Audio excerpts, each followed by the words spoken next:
para pasar, ¿verdad? Antes, bueno, yo ya llevo 7 años viviendo aquí en Montemorelos y antes, pues las clases, todo el semestre era otorrino y bueno, ahora desde hace 2 años creo, 1 año y medio, pues ya es la mitad nada más. Entonces, se redujo muchísimo las horas para ver los temas de otorrino, entonces pues tuvimos que recortar muchos temas. Creo que ya ni siquiera van a campos clínicos de otorrino, ya no van a hospital, ¿verdad? De otorrino. Entonces, pues bueno, está crítica la situación para la materia, pero bueno, al menos los temas más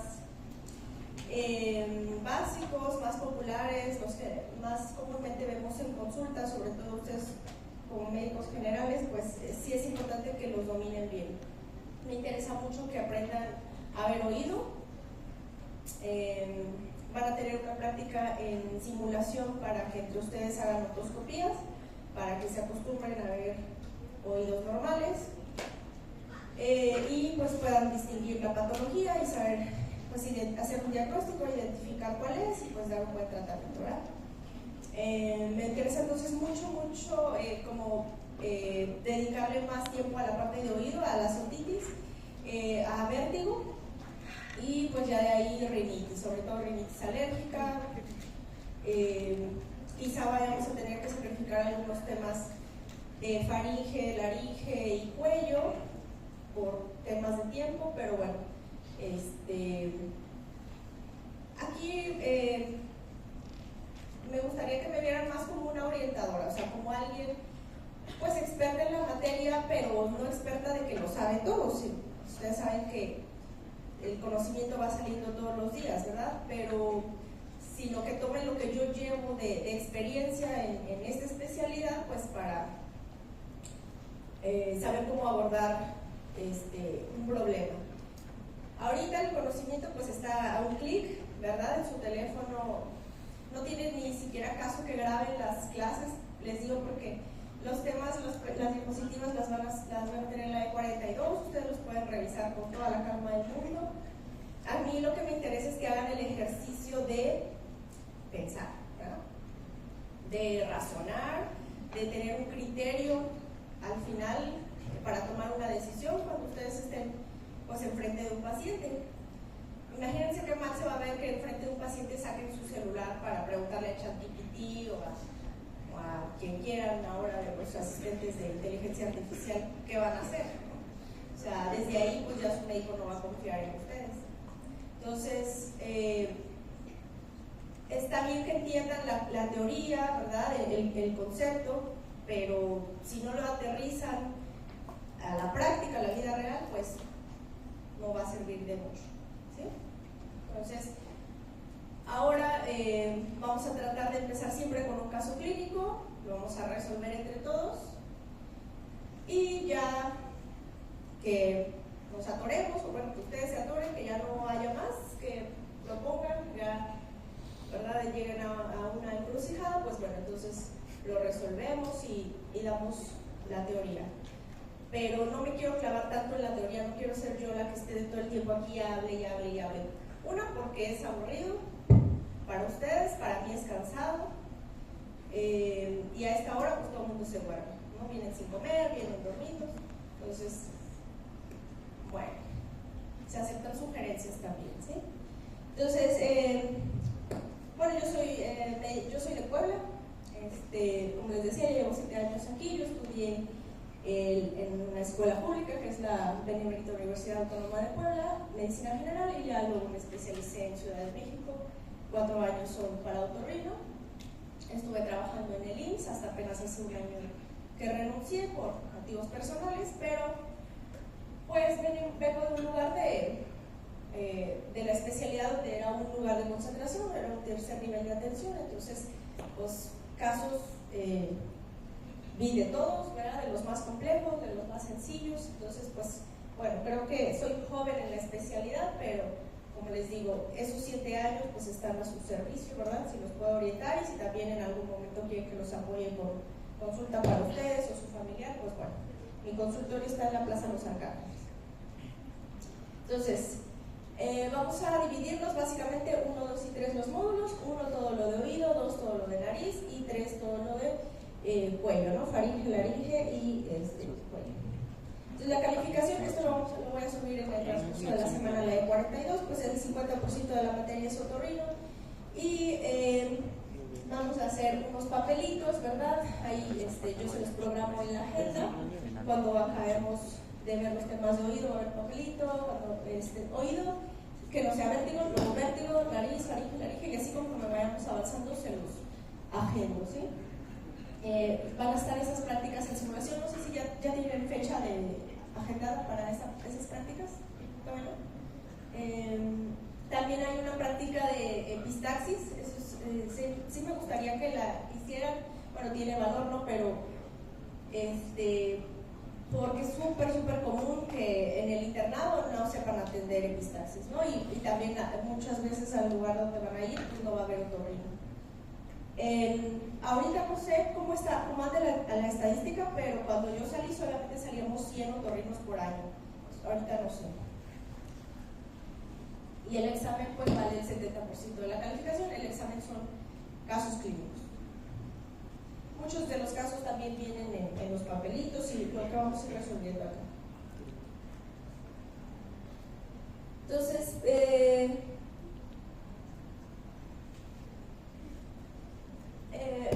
esta nueva dinámica me surgió cuando estaba leyendo este libro, que todavía no lo acabo, voy a poner unas poquitas páginas. Esta parte que leí, las preguntas que no podemos contestar son las que más nos enseñan a pensar.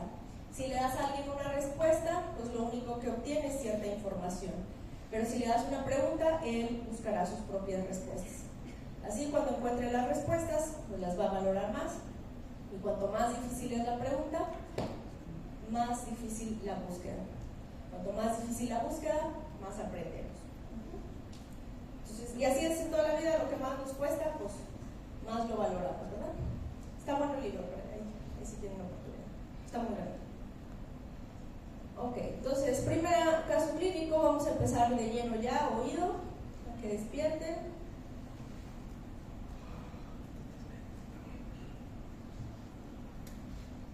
De casualidad, ¿alguien tiene alguna lista de sus nombres aquí a la mano, ¿no? En el celular. Porfa. Ok, entonces, ¿quién quiere leerla? ¿Cómo te llamas? Juan. ¿De dónde eres? Ok. Fuerte, si quieres. Masculino de 21 años que inició hace 2 días con localgia izquierda intensa que se exacerba al hablar, masticar y al dormir sobre ese lado. Ayer severidad, plenitud óptica, como antecedente fue a nadar hace 4 días, utilizó audífonos por varias horas y utilicé hisopos de agarra. Esta es su otoscopía. ¿Se entendió? ¿Dudas? ¿Saben qué es plenitud óptica? Sí. La sensación de oído tapado, ¿no? Oído lleno. Hisopos pues son los cotonetes, los Q-tips. ¿Todos entendieron? ¿Sí? Ok, antes de eso, antes de pasar a la imagen de la exploración física, ¿quién dice diagnóstico? ¿Sospecha de diagnóstico? ¿Sospecha de diagnóstico? ¿Cómo te llamas? Jenny. ¿De dónde eres? De Veracruz. Veracruz, ok. ¿Qué piensas? ¿Otitis qué? Externa.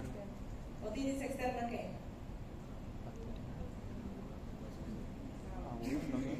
Aguda, ¿no? Generalmente es el apellido, y le puedes seguir, pero bueno, eso ya eso se lo pondrías al final cuando veas la exploración, pero muy probablemente bacteriana por el tiempo de evolución. 4 días, ¿cuántos días llevan? 2 días es poquito tiempo. La gran mayoría de las otitis externas empiezan siendo bacterianas y cuando no se tratan bien, cuando se hacen lavados, no se deberían de hacer. Cuando toman antibióticos, se complican y se agregan hongos, ¿verdad?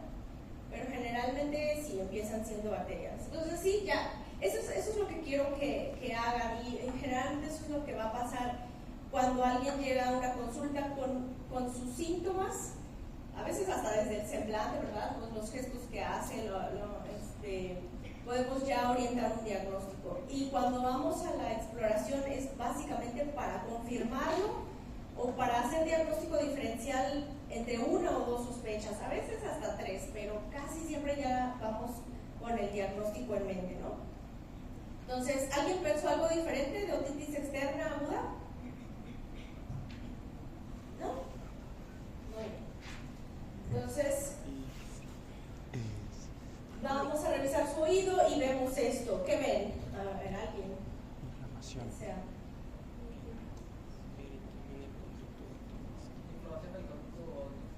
inflamación, ¿qué más? Hiperemia.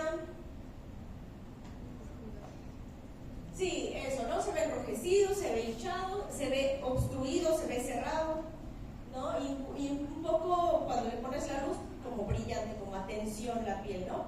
Entonces, signos locales de inflamación, ya saben, aumento de volumen, aumento de calor, hiperemia, hipertermia. Entonces, sí, está inflamado y pues bueno, es muy evidente que desde el orificio externo del conducto ya está cerrado, ya está inflamado. Si estuviera a lo mejor en una etapa más temprana todavía, que hubiera ido el día que empezó a dolerle el oído, quizá todavía no tendríamos tanto edema, tanta obstrucción y podríamos introducir bien el cono y ver el tímpano. Pero cuando ya han pasado 2 o 3 días y el paciente no se ha tratado absolutamente nada, esto pues tiende a cerrarse cada vez más y a veces ya ni siquiera nos permite meter el cono para ver el tímpano. Entonces, a veces no vemos el tímpano, pero bueno, la sospecha diagnóstica es muy alta y lo tratamos como otitis externa, ¿verdad? ¿Dudas aquí?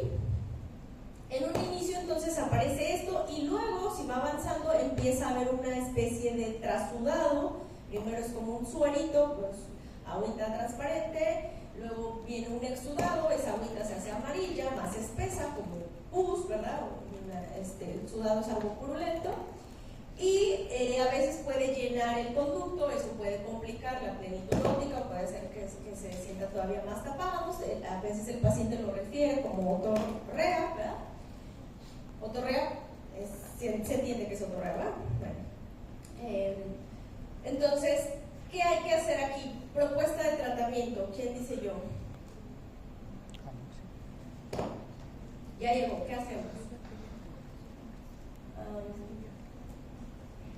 ¿Tú quieres? ¿Cómo te llamas? Lorena.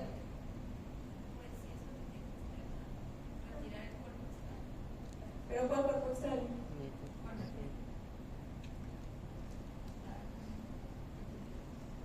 Dar antibiótico. ¿Qué tipo? ¿Qué vía? Oral. ¿Alguien opina diferente? Gotas. ¿Alguien más? ¿Alguien que piense que las dos? ¿Mejor una que otra?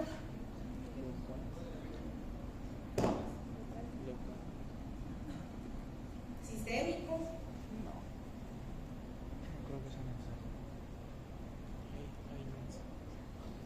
¿Ideas? Antibiótico oral, ¿cuál le vas a dar? ¿Por qué lo pasa eso? Amoxicilina. ¿Simple o con ácido clavulánico? Es que no tengo. Con ácido clavulánico. ¿Por qué? ¿Ya llevaron pediatría? Sí. ¿Ya? ¿Infectología? No. ¿Y pero sí tienen esa materia? Sí. En décimo, en noveno. ¿Hasta el último? Sí. Es de las básicas. Bueno, fármaco. Aquí le llaman fármaco, ¿ya vieron? No. Los del B. O sea, ya vieron grupos de antibióticos. Ya. Ok, entonces, gotas, el que dijo gotas, ¿qué gotas?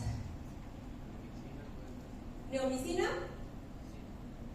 ¿Qué deben de tener las gotas, aparte del antibiótico? Idealmente.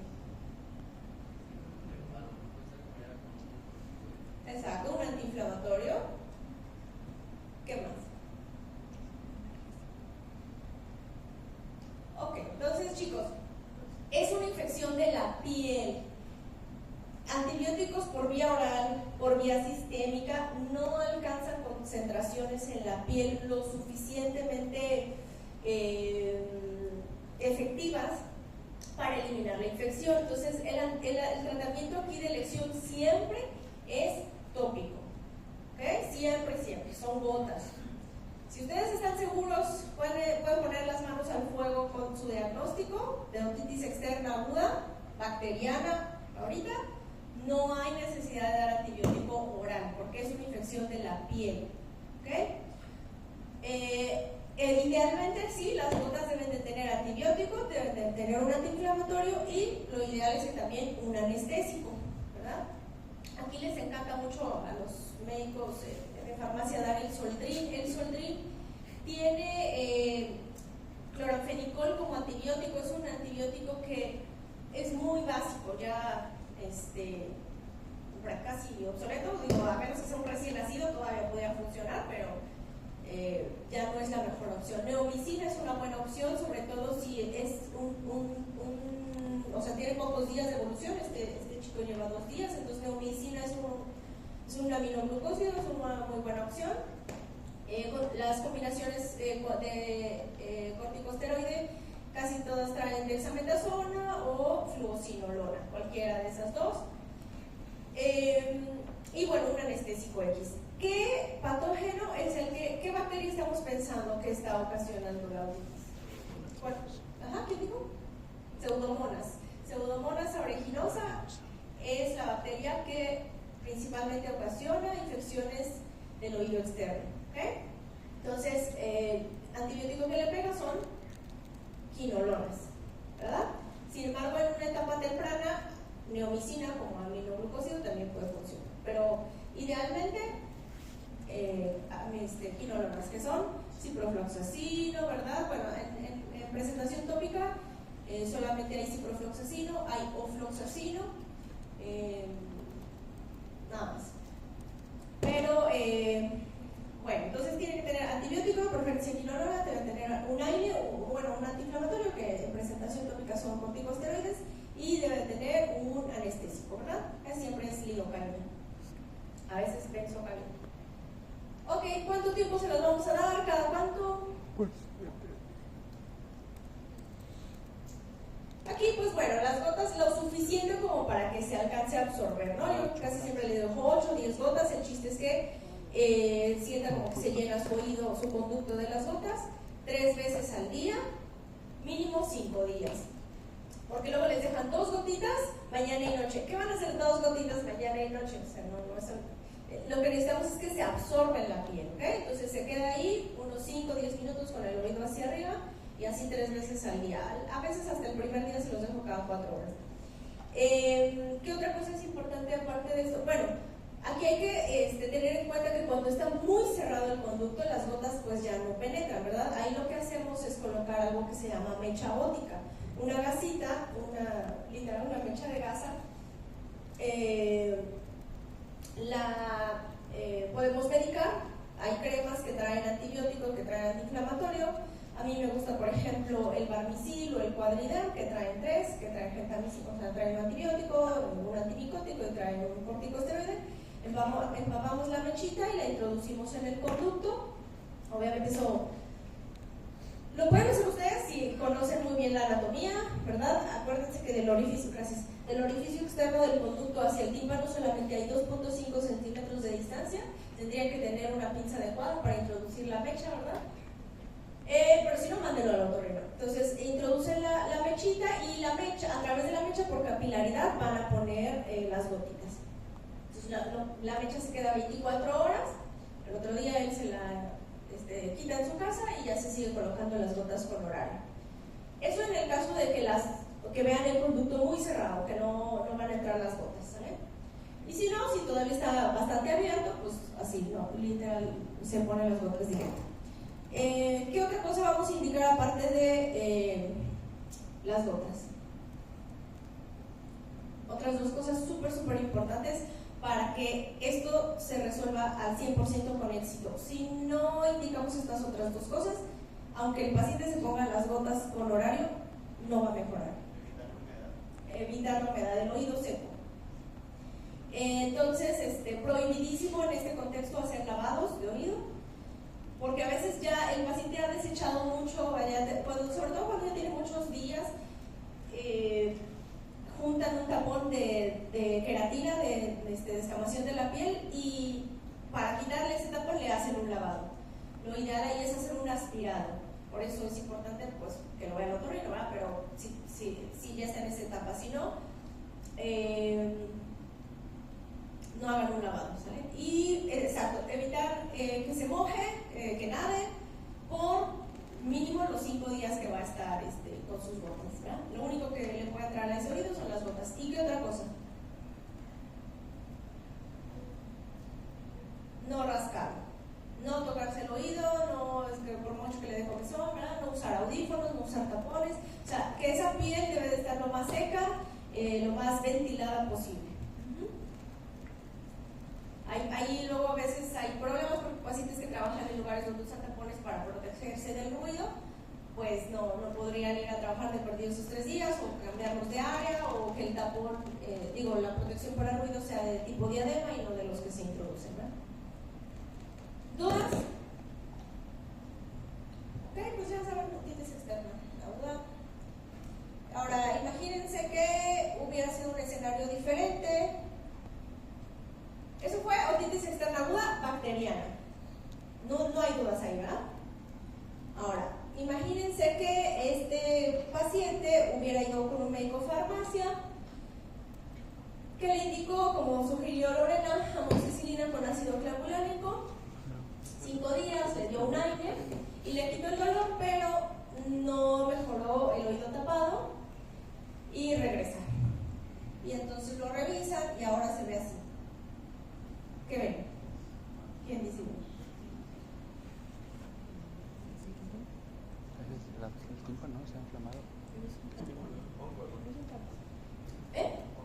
Hongos, así se ve como, literal, como se le hace a la comida que nunca se comieron del refri, así se ve en el oído, ¿verdad?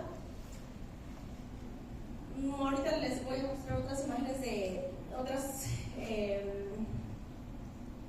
lesiones, no son lesiones, pero variantes anatómicas en el tímpano que muchos médicos generales confunden con infección micótica. Estos sí son hongos, o sea, literal se ven las hifas, se ven las esporas, ¿verdad? O sea, se ve casi siempre un tejido así algodonoso, blanquecino, con un puntilleo negro, ¿no?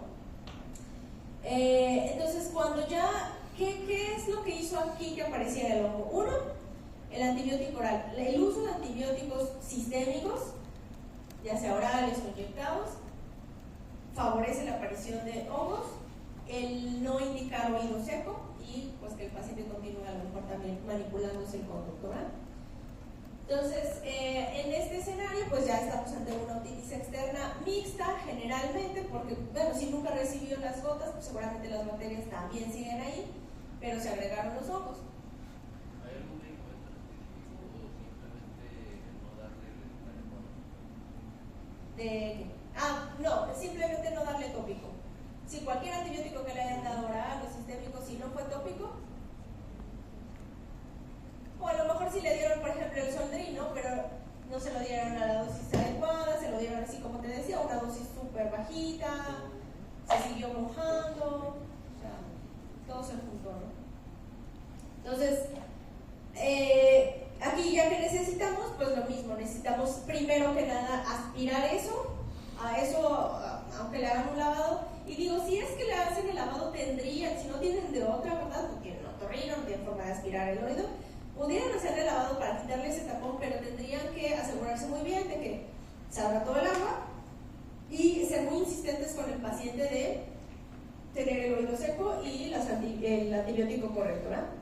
Entonces, imagínense que este paciente entonces nunca recibió el tratamiento bacteriano, ¿no? Entonces le dejan las gotas unos días, pero tiene que regresar con ustedes para ver si hubo reincidencia de los hongos. Generalmente los hongos son más aferrados que las bacterias. Entonces, si el paciente no se cuidó el oído, se siguió mojando, pues a lo mejor volvieron a crecer, ¿no? En ese caso ya tendríamos que tratar con un antimicótico tópico, pues hay ya presentación de gotas, que es el Salenteco, es el Everconazol al 1%, es la única, gracias a Dios ya hay presentación tópica, porque antes no había, teníamos que sí o sí siempre poner crema de miconazol en el conducto, algunazol, ¿no? Itraconazol, isoconazol, miconazol. Entonces, ahora ya hay gotas. Las gotas para hongos las dejamos mañana y noche. Esas generalmente sí las dejamos 2 semanas, ya es un tratamiento más largo. Y lamentablemente no tiene el 100% de efectividad, porque depende de qué tanto tiempo el paciente se quedó con las gotas ahí. Como solo es mañana y noche, luego se les olvida y además son 2 semanas, entonces a veces los pacientes no son tan disciplinados. Yo prefiero casi siempre, si el paciente me lo permite, colocarle mejor la crema antimicótica en el consultorio, en el conducto. Lo malo, la desventaja es que se va a ir con el oído tapado, pero nada más se va a quedar con esos 5 días. Al 5.º día viene y le aspiro el excedente de crema para que ella pueda escuchar y no vuelven a salir los ojos, ¿vale? De todas maneras, aún así el paciente tiene que cuidarse como unos 7 días de no mojarse el oído, no rascarlo. Eso es, ¿para qué indicamos que no se rasque y que no se moje? Para que la última capa de queratina, la capa más superficial de la piel, vuelva a epitelizarse, ¿verdad? Vuelva a hacerse impermeable. La queratina es lo que le da su impermeabilidad. Cuando ya hay una infección, hubo pérdida de ese epitelio, hubo descamación, entonces esos días es para que el oído solito, la piel vuelva a sanar, ¿vale? Y si se cuida, pues si no se sigue mojando, no se sigue rascando, pues no va a haber recurrencia. ¿Dudas?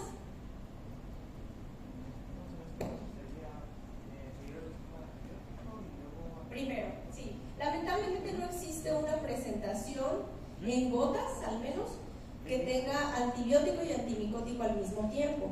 Tendrías, como te digo, por eso, primero para bacterias y ya luego para hongos, si es que lo requirió, si es que recurrieron. Por ejemplo, el Barnicil y el Quadriderm sí tienen combinación de antibiótico y antimicótico, tienen gentamicina y tienen, no me acuerdo si tienen itraconazol, pero pues la desventaja sería que el paciente se iría por el oído tapado.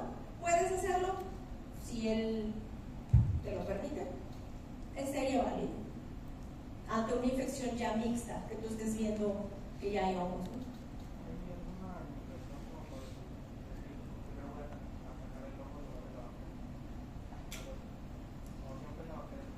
Te pudiera funcionar,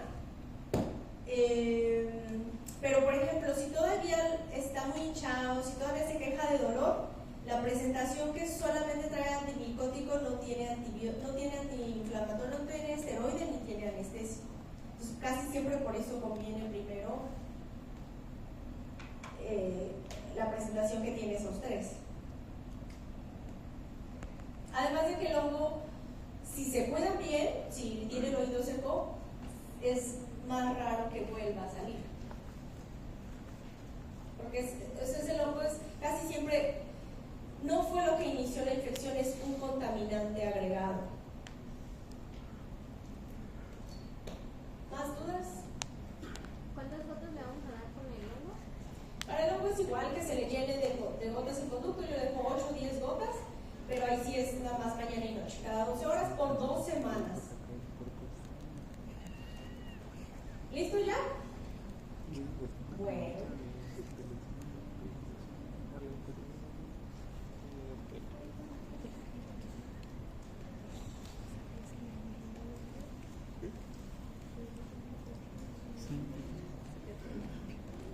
Nada más quería aquí puntualizar unas cosas respecto a anatomía, solamente recordando qué incluye el oído externo. El oído externo, por su embriología, por cómo se forma, el oído externo comprende no solo el conducto auditivo externo, sino también la capa más superficial del tímpano.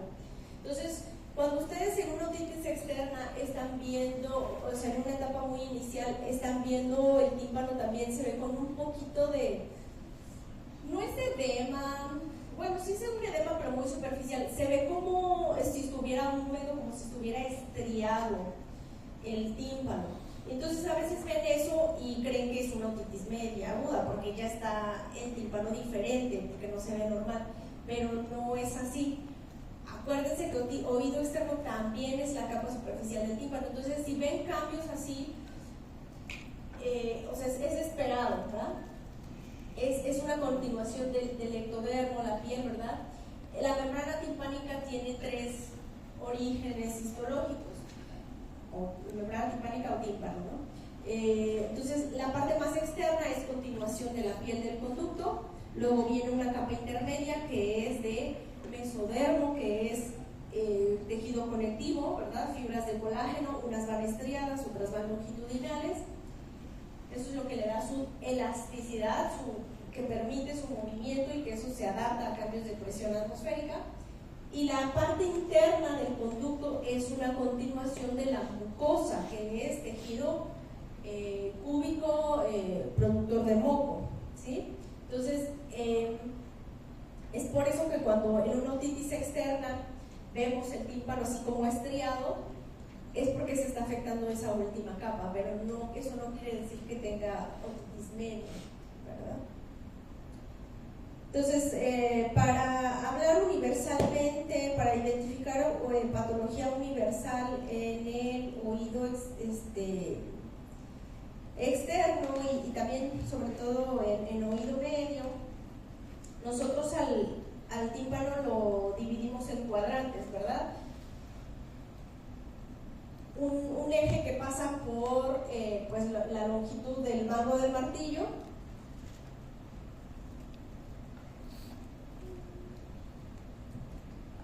¿verdad? Y lo divide en anterior y posterior, y un eje transversal que pasa por el lumbo o el ombligo del tímpano, que es donde termina el mango del martillo.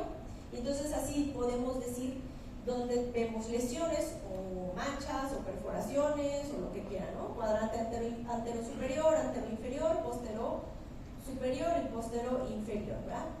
Acuérdense también que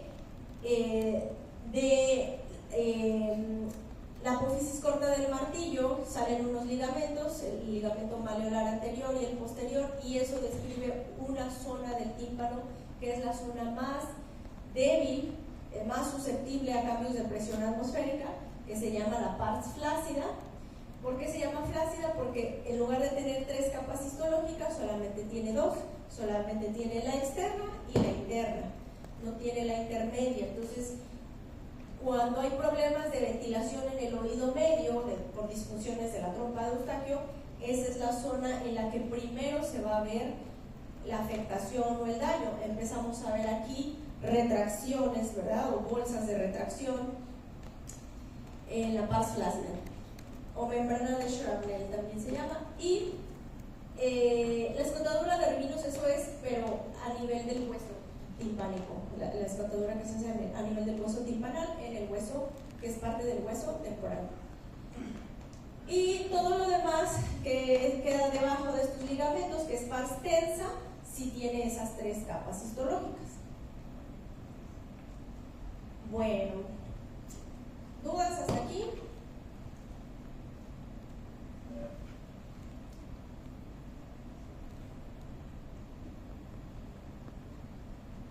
Apenas se acaban las 9, ¿verdad? O antes, ¿verdad?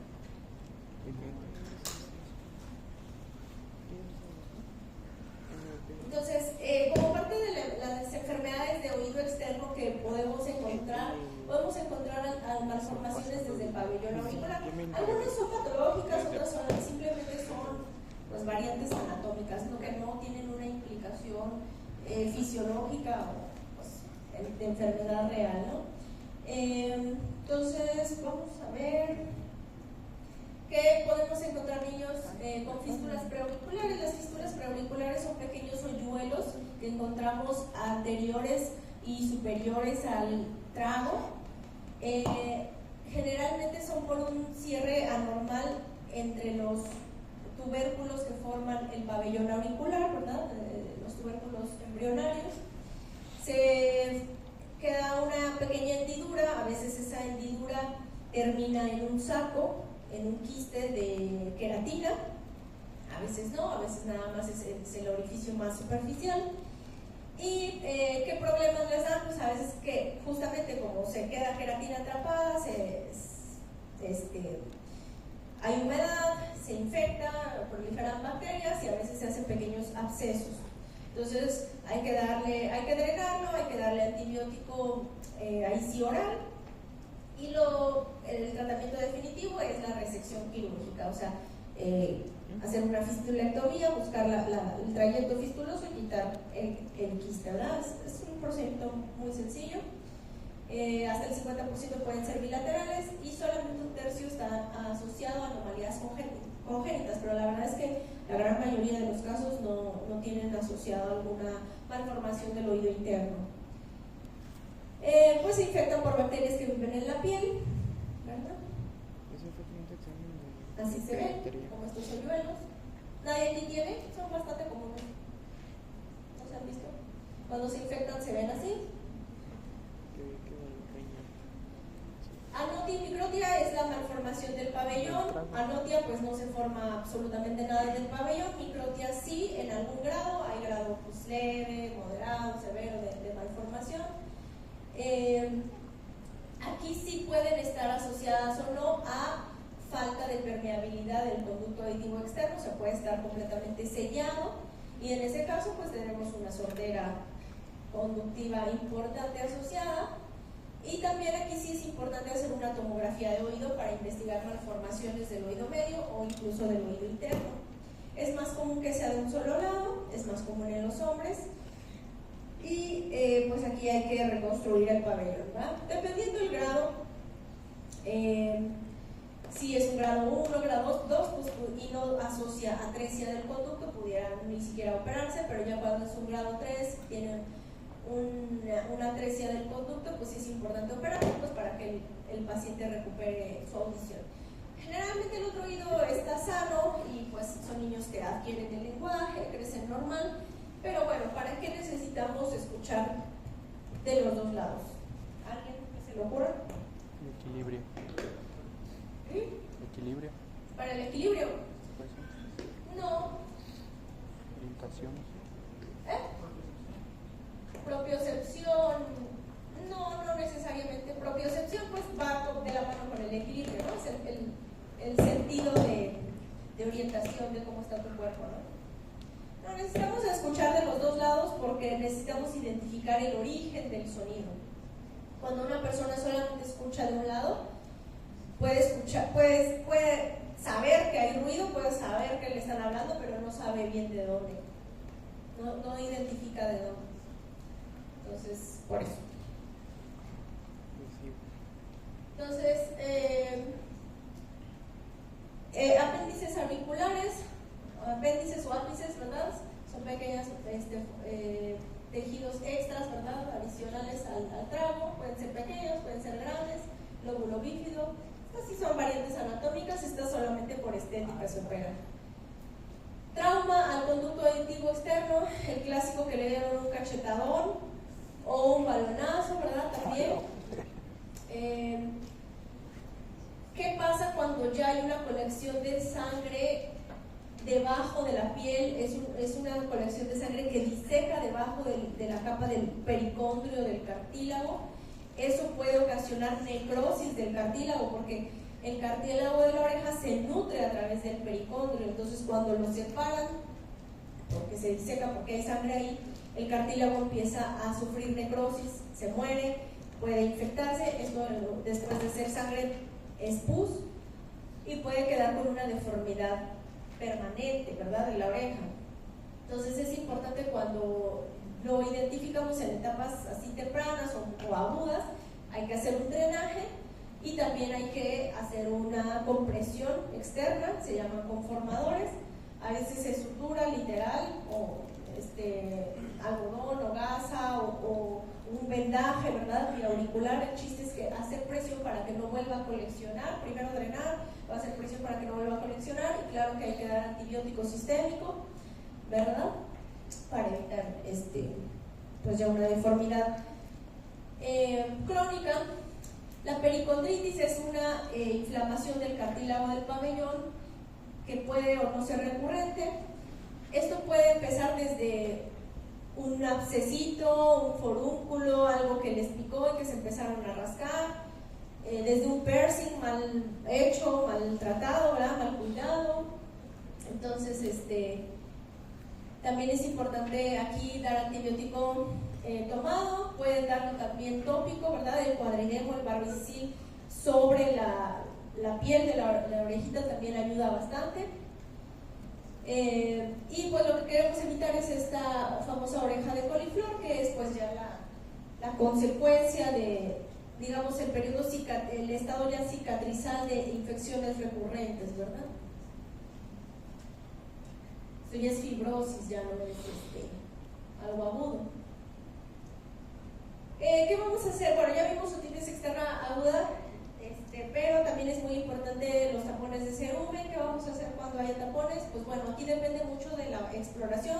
Si solamente es un cerumen que está obstruyendo, pero no es un verdadero tapón impactado, podemos empezar a limpiarlo en el consultorio. Aquí pues sí les sugiero que tengan una lamparita frontal. Ahora ya hay unas súper baratas en AliExpress, desde menos de $1,000 las consiguen.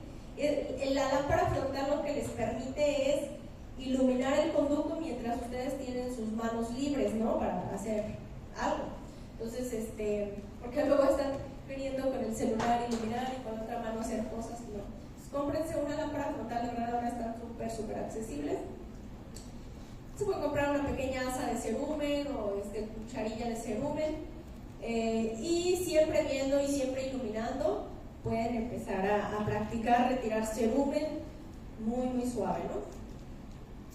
Si no, pues mándelo al otorrino. Entonces no hay necesidad de usar hisopos. Eso como médicos generales siempre eduquen a sus pacientes. El conducto siempre tiene un movimiento continuo del centro del tímpano hacia afuera en dirección centrífuga. La piel se mueve y arrastra la cerilla. Entonces no hay necesidad de introducir nada. La gente que menos se tocan los conductos es la que más limpios los trae, y la que siempre está ahí metiendo cosas es lo que ya tiene tapón de cerilla, o ya se lastimó, se laceró la piel, o etcétera, ¿no? Se perforó el tímpano, accidentes, infecciones.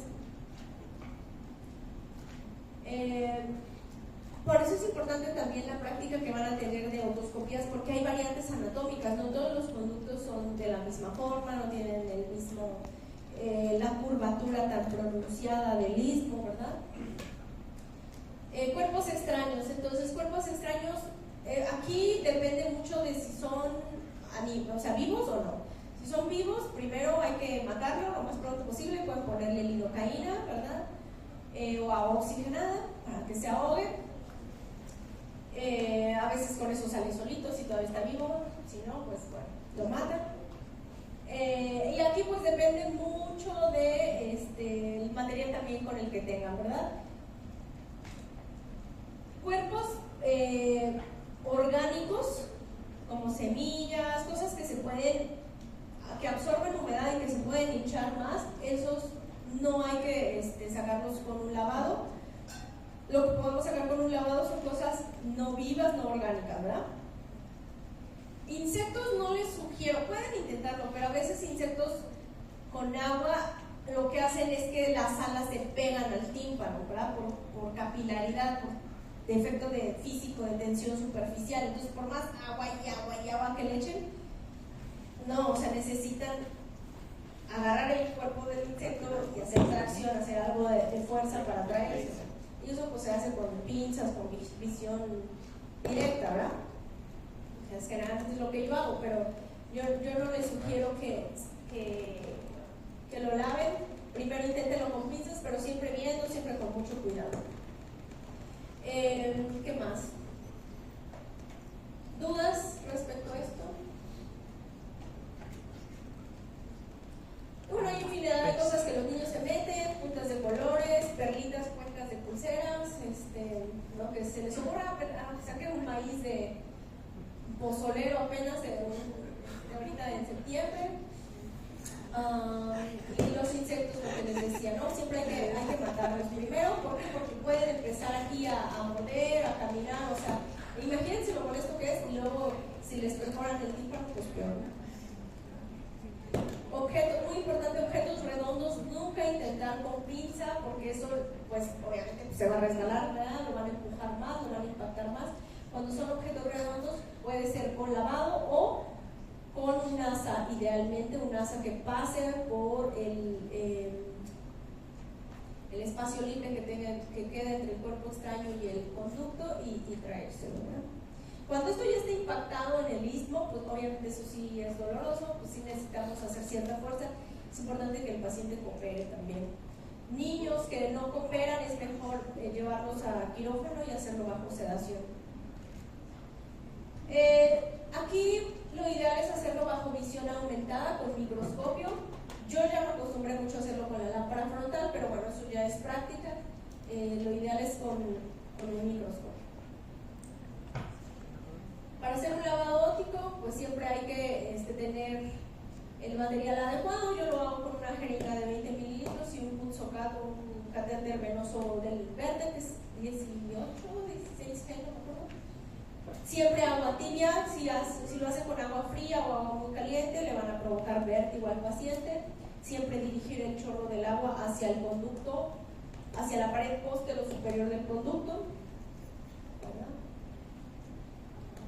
Lo que hace que se retire el cuerpo extraño o el tapón de cerumen es el choque de regreso del agua. O sea, el agua va hacia esta zona, decíamos póstero superior, pega y regresa, ¿verdad? A veces, cuando no lo hacen bien, están pegando directo en el tímpano y pues eso, el paciente no lo tolera y dice, no sabe qué, doctor, ya déjeme, me voy con alguien más, ¿no? ¿Dudas? ¿Quieren salir a tomar un break?